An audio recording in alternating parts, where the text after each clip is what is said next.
Alright, g'day. All right, guys, we're back. We bring in round 4. This is going to be Team belieBers versus Team Posers. We just saw Team Posers take out Team slipping mind already, but they won. They won the round 3. And with me today, we're actually, instead of Ozzy, we're going to bring in Aussie from Dota Commentaries. Aussie, man, how you doing? No, from Dotalicious, mate. Oh, excuse me. I'm sorry, Dotalicious. I get the two mixed up. It's alright. Everyone knows. I won't hold it against you. Oh, okay. Well, you are a gracious man. 5 seconds. All right. Well, we got a whole bunch of. We just got to get right into this. We got picks and bans going down. I'm not even going to talk about the first set of bans. You guys see them. We had Shadow Demon first pick, and then we saw Panda and CM being picked up. We had Furion, Windrunner, and then Earthshaker being picked up by Team Posers. A lot of good heroes still left in the pool. We had Pudge, interesting enough, being 4th pick by belieBers. And Venomancer and Nightstalker being picked up for the 4-5 for Team Posers. Aussie, what do you think so far about the two teams' lineups? Well, I love seeing the Panda. I mean, he's just been introduced, what was it, less than a week ago? Mm-hmm. So just the fact that he's in games, he was one of my favorite heroes in Dota 1. And I love that the teams have already started picking him up. As soon as Valve introduces a new hero, all the competitive teams, I mean, be them novices or professionals, they try and get these new heroes into the mix as quickly as possible. And just for that, I want to give them credit. But looking at the lineups now, a little bit depending on the last pick for the Radiant, I would say that the Dire have the upper hand. They've got a little bit more map control, and they have that a little bit more stun potential and lockdown potential. Yeah, I agree. I mean, I'm not really sure where the Pudge fits in this lineup. I mean, I guess if they have a really strong Pudge player, but you can't really combo the Shadow Demon Disruption. I mean, you can, but it's a little hard comboing the Disruption in exchange with the Pudge. But it looks like we're actually more likely the Disruption being comboed with Mirana arrows. As much as I love Pudge, I think I have to agree with. I love Panda. And Shadow Demon. I think I have to agree with you, and I really think Team Poser has a stronger, well-rounded team. I mean, they do have a decent amount of push. They're going to be controlling the map very, very well. They have tons of really good ganking and team fights, and with Furion, they're going to be able to push towers in relatively well, and so it's going to be really up to, I think Pudge is really going to be the deciding factor, as he is in a lot of games. He's either hit and miss sort of hero, both literally and figuratively. I mean, you either hit those hooks or you don't, and from there, that means whether or not you are destroying the game or you're doing absolutely nothing. I mean, like you said, the all-roundedness of the Dire side is great. That means it's easier to set up team fight potentials and so on. But what I do see, something I think you missed out on, is a Shadow Demon Disruption with the Panda walking in and doing his clap. That slow does a lot. Oh, yeah. And then being able to set it up. The same thing with the Mirana arrow. The arrow goes through allies, so it's really easy to hit it after landing a disruption. And yeah, I love running it with the Mirana, but you're right. I didn't think about the Panda, and Panda is just so good in that regards. And we are going to have our remake password. I believe you already. Send it to me on Skype, please, so it doesn't go live. Holly, can you do that? I actually don't have you on my friends list. Yep, no problems. Got it. Awesome.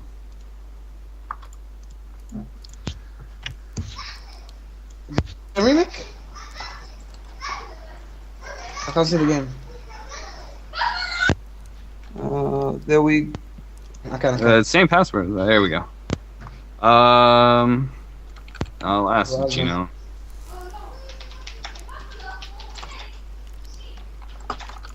Because I'm not controlling the camera, it doesn't really matter if I'm in the broadcast or spectator slot. No, just sit down. I hate trying to look at people's items when I have that bug going on. It's like, then I have to switch it to I don't know what mode it is. You know, switch in one of the modes so you can actually click on the hero, but then you can't click on the map, and it's just it's a hassle. Yeah, sure.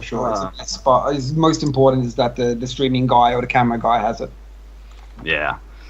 Absolutely. All right, guys, we're going to be starting this off, and talking about the Pudge, combination.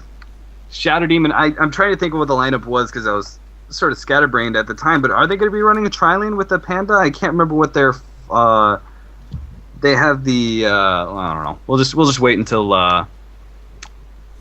we see the picks here, because I can't remember all their heroes. Well, once you see the starting items, it's a lot easier to see what lanes they'll be going as well. But just looking at it now, I mean, the standard would be a Pudge solo mid, that kind of thing, but I'm unsure if that's going to happen, to be honest, because I mean, looking at the line, we got the Podham. I think the CM should be roaming. The Shadow Demon is a great solo laner as well. Competitively, I'm unsure if he's going to manage to keep his lane, but it should be fine. I don't really want to call it yet. I want to see what they get for starting items. Well, I'm gonna go ahead and call it. I'm gonna man up. I think Defect, Dumpskeezy. He's also known as Defect, friend of mine. I think he's gonna be in that suicide lane. And I think they are gonna be running the tri lane with Panda. But they, like you said, they do have a little bit of versatility. You can't really call it quite yet. But it's just gonna be really rough having the triple slows on top of one hero with the CM combined with Panda. And then on top of that, setting them all up with the disruption. If you're able to, either there's that option where you automatically gain control of any sort of summons that you get. You do that on Shadow Demon, you automatically start blocking on top of the slows with one of the illusions. Oh, so strong. And they're just going to be able to absolutely crush that one hero. And so it's going to be really up to this Windrunner. If he does run the suicide lane, if they do run the tri-lane bottom, the suicide lane, it's going to be very hard for him to deal with, especially disruption is very good against Windrunner. It completely destroys Windrun as long as you use it right after he uses Windrun. And then combine that with Frostbite as well from Crystal Maiden. Oh, just too much to handle. Spells hit Windrunner even though she's got it running. I mean, she's got a Windrun ability on, and I mean, both the Nova and the Frostbite, as well as the Disruption, and obviously later when he does level 6 as well, his ultimate, all those things will still be able to hit her. I just wanted to, like, a quick little anecdote while we paused anyway. I saw one of the best First Bloods I've seen in a long time in Dota 2 about 2 weeks ago. What it was, a Shadow Demon, he picked up an Illusion rune from the top rune. He went mid up the ramp, he was Radiant side. He went mid up the ramp, caught the guy just beside the trees where the ramp going up to the dire jungle is, and disrupted him. Microed his illusions and illusions created from the disruption, and just cornered him into the trees. He was stuck. So it was like a 3-second stun on top of the disruption afterwards. And that was enough just to right-click him down. And that's just the reason I note that as being such a nice First Blood, is it really shows how different the Dota 1 versus Dota 2 how do you say? The model size. Mechanics? No, not just the mechanics, but the how easy it is to block something, like the size of their units. Oh, the word is eluding me. I'm sorry. I'm sounding like a douche, but I'm trying to figure it out. But the point is that it was such a nice way to see micro that, and using just 4 illusions, it's really easy to trap someone against a wall, like for example trees and so on. And I could just see that guy face palming himself after being First Blood in that sense. It was just hilarious to look at. Oh yeah, absolutely. I mean, it happens so often. Just even without the illusions, it's so frustrating to me whenever I get disrupted. I'm standing next to a tree or a cliff or something, and I get disrupted, and they spawn around me, and I'm trapped just by 2 illusions. I'm just like, oh, what is happening? So irritating every single time. But it looks like, as it stands right now, we're going to see Shadow Demon laning with Mirana, so we do have that little cheesy combo. Which I love the fact that Shadow Demon, the disruption, is the same amount of time as Yule's. It's very easy, because then you could just mentally think about, a tornado going up and being able to time it. If you're that Windrunner, Mirana, time it that way. Just thinking of the Yules and when they're going to drop down and hopefully be able to hit that. But then they're going to have the Crystal Maiden with the Pudge, it looks like, babysitting the Pudge in middle, which is going to put Brewmaster up against Windrunner at bottom, which I think is a really good idea. I mean, Brewmaster is going to do fine against this Windrunner. He can handle the harassment. He's going to be able to CS relatively well, especially with the Stout Shield that he has right off the bat. The question is, I'm not sure if this dual lane at top is really going to pay off if they're versus this tri-lane, which it seems like they're going to be running this sort of tri-lane with a roaming sort of Venomancer and Earthshaker. At first, this tri-lane is going to not work out for their combo at all. I mean, and its nice little single target stun is good and all, but when you have 2 other heroes coming right off the back of it, it's not going to work out for you. Yeah, no, I completely agree. And I don't like the fact that they lane Shadow Demon and pot them together. Oh, First Blood! Oh, dear. I'm thinking CM. I actually wasn't paying attention though, but she came down from the cliff and got a frostbite off, and he was just able to watch in range of Brock and just absolutely destroy him. So nice little first blood. Going for the Pudge. Unfortunately, died to the tower right after that. But Hook also getting hit, but nothing happens from that. Venomancer actually did a lot of damage. Was not. Oh Jesus! Disruption combined with arrow, combined with all the auto attacking damage they did. I'm really surprised they were able to pull that out, but I guess with 2 melee heroes, they can't really do a whole lot against 2 range heroes, just knobbing down the Venomancer. Yeah, I completely missed both the first blood and the kill up top. I'm glad I'm not the cameraman in this case. I know, right? It was looking at top, and all of a sudden it's middle, then up and back at top again. Craziness. Brewmaster taking a lot of harassment at bottom so far, but once he starts being able to throw that Drunken Haze, as long as the chances... As long as he's got that luck, there goes the haze. So from here on out, it's going to be much harder for Windrunner to be able to harass, and he's just going to be working on getting that Ring of Health, and once he does have that, he's going to be set for quite some time until that Windrunner does get phase boots if she chooses to go so, and that'll be just another notch for Windrunner. Yeah, it'll be the ring, then it'll be boots, and then he's going to go straight for Aghanims after that, no doubt about it. I mean, Aghanims is incredibly strong. One of the best Aghanim effects in the game, in my opinion.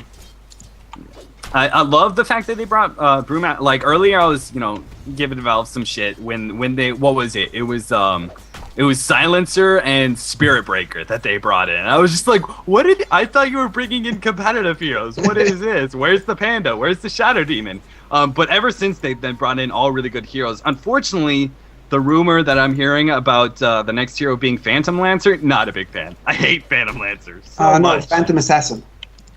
Oh, really? It's going to be Phantom Assassin? Okay, good. All right, I'm down with that. I know it's Phantom Assassin. I could be wrong. I've heard rumors about the Phantom Lancer as well, but my understanding is people interpreting the clues wrongly. Okay. And I do know the fact that the model is already complete as well. Right, yeah, that's why I figured out. You're going to see the Furon teleporting in, grabbing the double damage here. Before the Pudge can get there, Venomancer now. We're going to be running back into top lane, right into this Miranda. Can they hit the arrow? It's kind of risky for him running up this cliff. Oh, he barely misses out of the block. If he had gotten a nice block on the Shadow Demon, forcing him up against the Venomancer. But now, Night Stalker's coming in. Venomancer just barely out of range. They're going to be jumping on Night Stalker, taking a lot of damage with the Amplified, but Shadow Demon is going to go down. The question is, can Miranda pick up the Night Stalker kill? He cannot, and he's going to have to leap over the cliff. Good job getting out of range of that whole thing. Unfortunately, Night Stalker just really too tanky, and the amplified damage just does not have enough levels this early on. Let's go ahead and take a little bit of CS here. The gold lead is almost 2,000 lead for the Radiant so far. So many kills going down, but CS-wise, bottom Windrunner 10-1, while this Panda is 19-4, and that just goes to show you. I mean, once that level 1, it's hard, take a lot of harassment and everything, but once you get that Drunken Haze off, it's so hard for Windrunner to both harass and be able to CS. The mischance is just insane. You have to be very, very lucky to keep up in CS with the Brewmaster. And another 300 gold, and he's going to be able to pick up the Ring of Health, and he just now popped his potion, so he's good from now. He hits his nice little nuke off on the Windrunner. Windrunner's going to have to be very careful from now on out. Already at half health.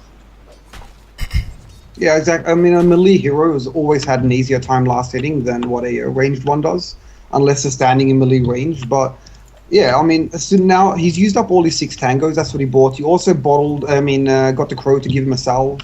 So he has had to have a lot of HP regen to stay in the lane, but it's been fine so far. Now that he's got enough gold, start buying the ring in 100 more, 2 creeps.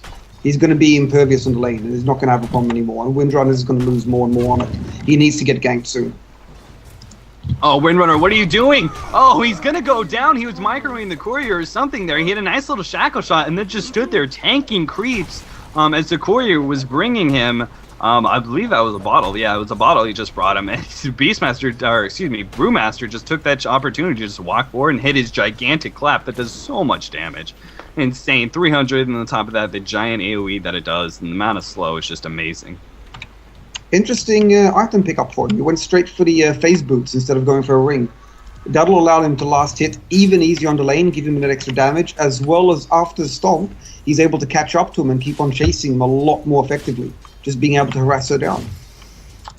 Yeah, I think I'm going to go ahead and say that solely because he was able to pick up that kill. I mean, just the fact that he was able to do that and be able to free farm a little bit after that, A little bit of gold in phase boost just means he's going to be dominating the lane instead of surviving the lane at this point. All because he got that kill. He doesn't really need the Ring of Health now. Pudge throwing an ultimate. Missed that. I'm not sure what he was ulting there. But Furion has just been kicked out of lane so hard. I mean, look at him. He's level 4. He's done a nice job trying to control the runes as much as he can. But 2 levels behind this Pudge, the CM's doing a really great job moving around. He is level 4 still, even though he's been moving around the map relatively well, helping to gank the Nature's Prophet when he can, even going bottom occasionally to put some pressure on Windrunner.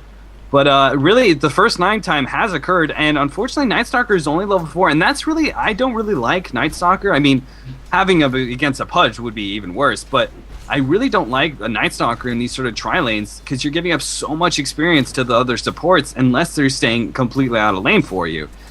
And so that makes that first nighttime completely useless. You have to wait till the second nighttime to really do work, and even then, you might still be down in experience and gold by then. Yeah, no, for sure. I mean, if he doesn't use and abuse his first nighttime advantage, he gets behind everyone else, and he needs that kind of advantage to go around the map, roam a little bit, give some control to the other lanes, or at least dominate his own lane. And since he has been in tri-lane, just like you said, he's level 5 now in one more creep, and it's already 8 PM. He's not going to be able to use any of this night at all. And that's the downside of putting him in a tri-lane. Sure, he gets the farm, but he does not get the experience he needs. And there's the cheese combo arrow going off, and there's no allies anywhere near, and a couple more hits. Oh, Jesus. And that's exactly what I was saying before. Disruption and the arrow going through the illusion, so it's impossible to miss, essentially. And just so much more damage.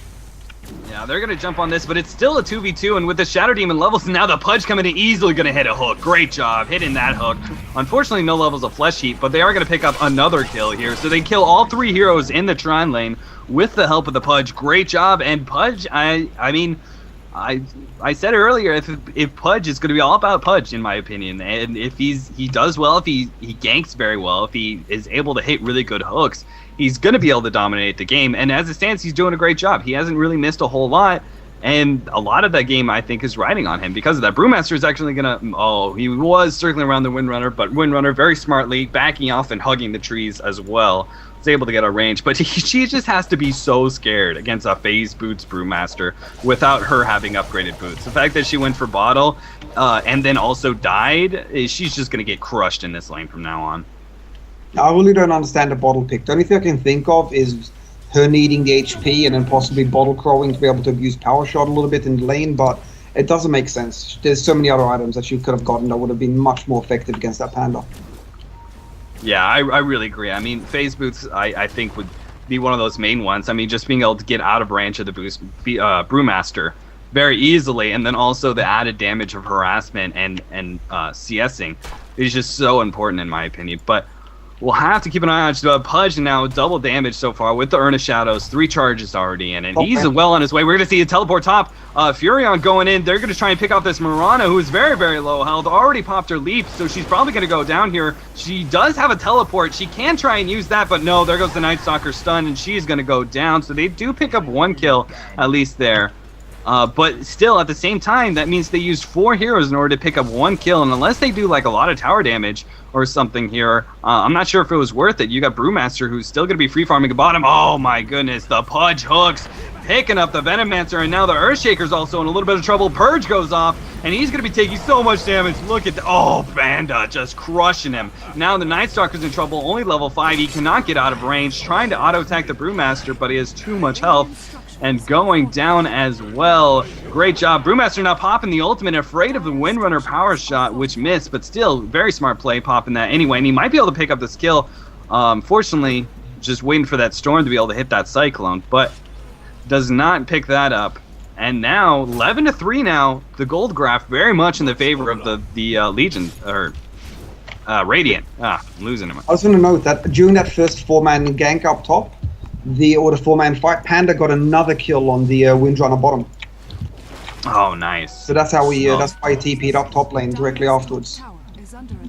Great job, Arrow. Barely missing out on that Venomancer. Nice little dodge coming out there, but they're still doing some nice job. Oh, Shackle Shot missing He was able to run past that range creep before it came around. Night Stalker circling, but he is only level 5 once again, and the rest of the team is all grouped up. belieBer is not going to get caught out here. Nice little silence, stopping the hook, but they can't do anything here. I really think Night Stalker's putting himself in a dangerous position where his team can't really follow. There goes the hook. They're going to pick off the Earthshaker easily. Shackle shot does not hit anything, and now the Pudge is going to be crushing kids. He does go down, but he gets a slow on everyone before he dies, and now the Windrunner is taking a lot of damage. Venomancer going to go down once the clap is up. Panda hits the clap, double kill. There it goes, and he picks up that, and now Furion is going to have to back away. Defect dumps skis. He's chasing him. The slow goes off, but he doesn't follow in. He's afraid of the teleport from the Earthshaker. They pick up that kill from the CM, but CM sacrifices herself for that, and now Earthshaker is completely trapped. There's nowhere for him to go. A full health Pudge, and he is done for.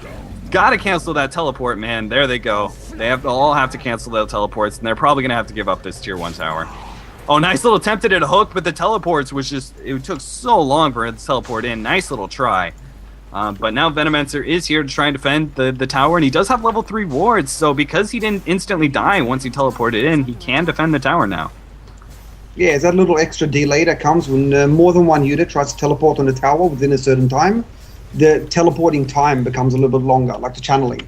And that's why it was so hard for Pudge to try and time that hook perfectly. It was close. Oh, no. Mirana hitting an arrow on top of that. Brewmaster coming in from behind. One more hit from the Nature's Prophet, and there he goes. And now this Windrunner's in a lot of trouble. Nice little blocks coming out from Exiled, and they're definitely taking him out. Nowhere for him to go. So another 2 kills, and they're just putting this Brewmaster to seriously good work. He actually goes for the drums, so it's an extra bit of movement speed as well as more strength and more mana. He's just putting it to some serious work at top. More action. Night Stalker's going down. Everywhere you look, the Dire team is dying left and right. Shadow Demon easily setting up kills for the Pudge. Yeah, that disruption, walk up to him, rot. He doesn't even need the hook. He doesn't even need to use his ulti either. Just walk up, rot, and right-click him down. It is a dangerous combo if you get caught, and the range on that disruption is so long. I think it's like 900 if I remember correctly. I'm not sure if it's that long. I think maybe the Purge is 900. I think the disruption's a little less, but I could be wrong. It's beyond a normal attack range though, and that makes it so. I mean, you think you're out of danger because you can't right click you, can't get you in that sense, but disruption will catch you. Once that catches you, usually die. They're trying to catch out the Podem and the Brewmaster, but unfortunately Panda popping the level 2 ultimate, and now he's doing work to all the heroes. Look at the Earthshaker just taking too much damage, and now silence on the Podem, but the CM coming in, now they're absolutely crushing the Night Stalker. Venomancer taking a lot of damage. Brewmaster, when he comes up, is going to have his clap. There it goes. He misses out on the Furion, who is still cycloned, but Earthshaker's going to go down. Furion is also going to easily get picked off here. There's just everyone on the team, a complete team wipe. belieBers crushing Team Posers 26-5, and a complete team wipe is going to allow them to do some serious work to this tier 2. Giving this Panda so many kills, and I mean, like I said in the beginning, he is one of the central units in the game, just like you said, the Pudge as well, and they just have too many kills now and no deaths, and it's become too lopsided for the Dire side to catch up properly now. They have to pull something really huge out of their back pockets to make up for this early game. Yeah, absolutely. I mean, I don't really see them winning the mid to late game. The only way was if they were crushing it and they had a lot of farm on the Nature's Prophet and the Night Stalker, and they don't. And now, from now on out, it's pretty much going to be Panda just is going to be able to carry his team. Rana's going to be able to get a lot of damage items off of that, and Pudge is going to be way too tanky coming into the mid to late game. So they have to make something amazing happen in like 10 minutes. But as it stands right now, they're so underfarmed. It's just amazing. They've given up way too much gold to the other team, like you said. I love the fact that the Panda is gone drums. It's not a carry item, but it gives so much support for the team. And the thing is that auras still work while he has the ulti up. Yeah. It's on the, if I remember correctly, it's the Fire Panda that is a central unit for auras of any items that he has in his inventory. So I mean, that gives him more movement speed as well. Are you sure it isn't the Stone Panda? Because I know, like, if you do the Darkseer... sorry, yeah, the Stone... my mistake. My mistake. The Shadow Demon, nice little disruption. They're going to be able to jump on this Furion, hopefully instantly crushing him. Furion is not able to teleport away, and now he's going to go down. Shadow Demon is just trying to save himself. Disruption up in 5 seconds, but the CM comes and save him with the Frostbite. Night Stalker going to go down easily. Panda now, realizing that he can just keep going, misses out on the Earthshaker kill, but instead Mirana comes in, cleans that one up. Nice little shackle shot from the Windrunner, but really it's just a saving grace for 2 seconds, and now the rest of them are going to go down. Windrunner goes down. Earthshaker's the last person awake, and he is falling asleep. There he goes. All team wipe once again. And that means Panda's going to have his Aghanims just real shortly here. Just needs another 1,000 gold, and he'll have Aghanims on top of that drums, which is just amazing. 16 minutes. I love the crit that he's getting out. Nearly 300, and he's getting him out so often on the last hit as well. Just completely decimating him and getting that last kill. I mean, the chance are 25%, but from what I'm looking at, the way he's been doing it, he's hitting about 60% of them. And I just love those games when the dice of chance are rolling so much in your favor. He doesn't even need it, but it's just salt on your wounds. Absolutely. I mean, so much early on, a Brewmaster depends, Drunken Haze. I've seen games where 75% mischance is huge. I have seen games where it's been like that one-on-one situation, mid or bottom, and you just throw out the Drunken Haze, and you're just like, why am I still getting harassed? A 75% mischance? Are you serious? And I'm still getting hit 3 times in a row? What is that nonsense? Yeah, it's just trying to fight someone uphill as well, and it's like, I need one hit on the guy. He has like 200, 250 HP, and you're just not getting it. Uphill, you get like 4 misses in a row, and it's just like, it completely demoralizes you.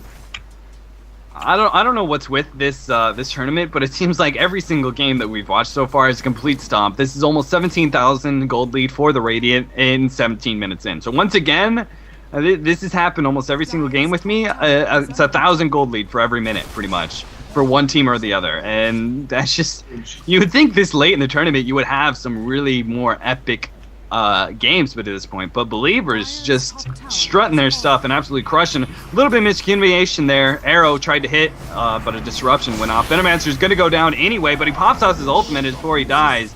But the rest of his team, Push Stick, coming in on the Pudge. They're going to try and pick up this Nature's Prophet. The Mirana ulti also going off. Oh, look at all the damage Pudge is taking from the ultimate. Oh, shackle shot going off. It doesn't lash to anybody, and he also misses the power shot, and the rest of his team is coming in to save him now. Frostbite going off on Windrunner, but I don't think the rest of his team can follow up on that. And so 2 heroes go down in exchange for nothing once again. Still very close for all those heroes. And they're going to be able to take the tier 1 in middle. Yeah, that's the power of the Venomancer ulti. I mean, if he didn't manage to get that off before dying, all the Radiant team would have had about 300 more, 400 more HP than what they did, and that would have allowed them to go chasing a little bit more and finish off maybe 1 more hero, even possibly 2, at least the Windrunner.